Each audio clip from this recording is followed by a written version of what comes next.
Rwanda or flying saucer effect. Once airborne, it redirected its jet to travel horizontally at supersonic speeds. But Lockheed wasn't the only US corporation working on this technology. Convair was one of the other major aircraft companies in the 1950s and 60s. Like Lockheed, Convair had both secret projects and a public face. In this case, Hollywood star James Stewart. Well, that was quite a day I had there. Believe me, that's quite an airplane.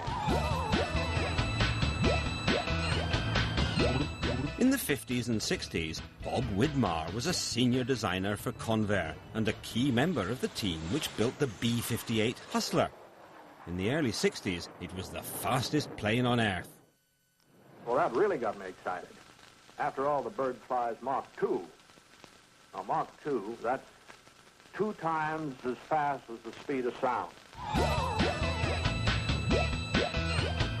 But Bob Widmar didn't just design jet aircraft. In the late 50s, he was given a stunning new brief to design an aircraft which was invisible. Invisible, at least, to radar. You had to be able to be non-detectable 360 degrees, because even at that time, the Russian radars began being hooked up together. The only way that could really be solved is by coming up with a thing that was shaped like a disc or a discus. In other words, Bob had to build a flying saucer because the military had realized that a flying saucer would make a perfect stealth craft. Conventional planes are detectable by radar because surfaces at right angles to a radar beam reflect back. A disc or flying saucer, on the other hand, sends back diffuse and confusing signals.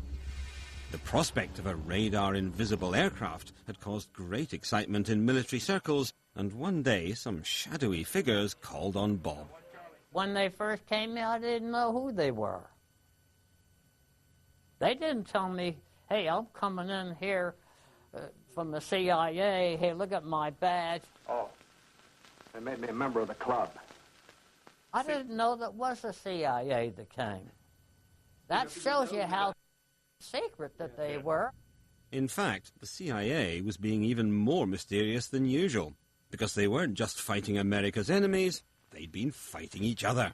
A secret turf war with the US Air Force over who should run spy planes. They cheat, they lie, they're crooks, they disguise. To meet with them, for example, I'd have to go to buildings that were half finished in Washington. Airline reservations were made with fake names. It was hard on me and my wife, as such, to live this thing, and all the thing was a whole bunch of fake stuff. It was almost where you couldn't tell the realism for what was just a phony. Bob reluctantly agreed to work on the project, the design of a radar-invisible, saucer-shaped object. I never would want to do it again, to have to live under that kind of a climate. You couldn't talk to anybody except at certain places that they selected. The project was so highly classified it was not supposed to exist, a condition of absolute deniability known as a black project. There's all kinds of black. I'm talking about the extreme black. I have lived through the extreme black.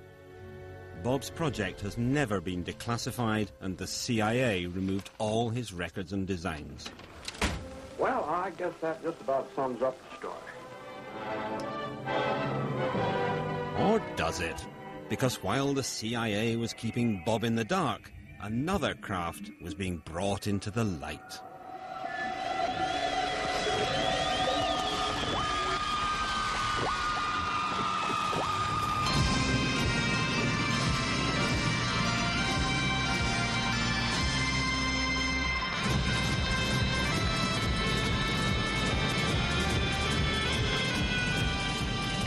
In 1961, the world was shown what its builders claimed was the first real flying saucer, invented by this man, John Frost. Well, the U.S. Army are interested in a vehicle which could fly close to the ground, which couldn't be stopped by roadblocks or rivers, etc., and which could jump over hedges and trees. There were, however, real problems with the Avro car, as Doug Garland, one of the wind tunnel engineers, remembers. We tested the Avro car in the tunnel, but it was very unstable. You know, if you throw a plate or a hubcap on the ground, it will tend to roll around like this. And the Avro car had a tendency to do that. In fact, when the Avro car was first revealed to the public, the whole project had actually already been abandoned. In truth, the Avro car was not a flying saucer at all. It was actually the world's first hovercraft. It was also the almost accidental byproduct of a very secret and far more ambitious project, a project which had everything to do with flying saucers. Quick question, do you believe in flying saucers? Not in the sense that people believe they come from Mars and places like that, no. John Frost didn't believe in flying saucers from Mars, but he did believe in flying saucers because secretly he was building one.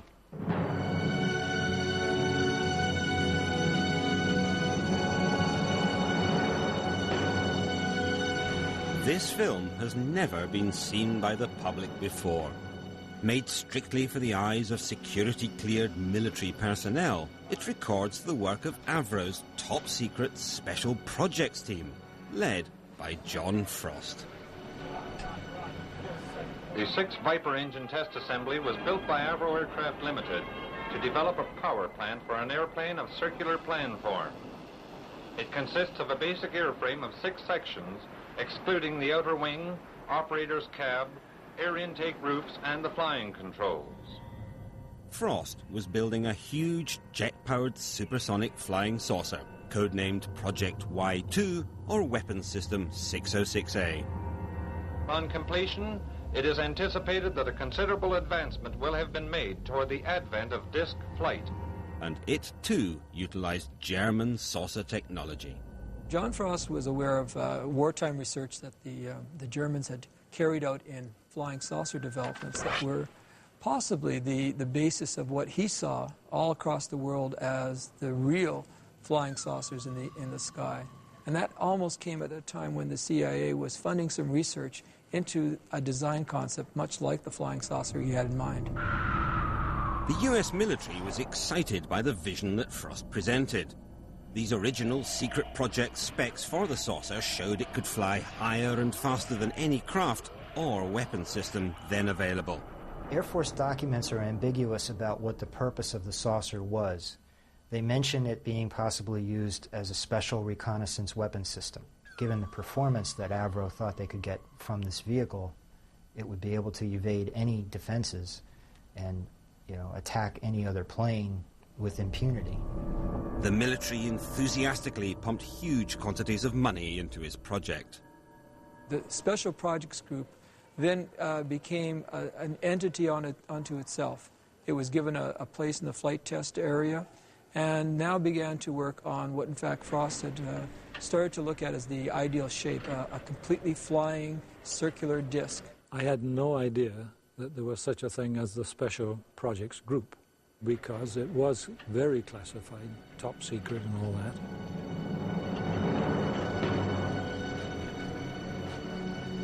Oh, we had guards at all the entrances all the time, and you had to have a special badge, with a special colored dot on it to allow you into the special project area. I was a senior designer on the special projects. I started working on the 606A as a supersonic design for the United States Air Force. And the design he was after was, in fact, the most coveted designs of all aviation designer, a completely all-enclosing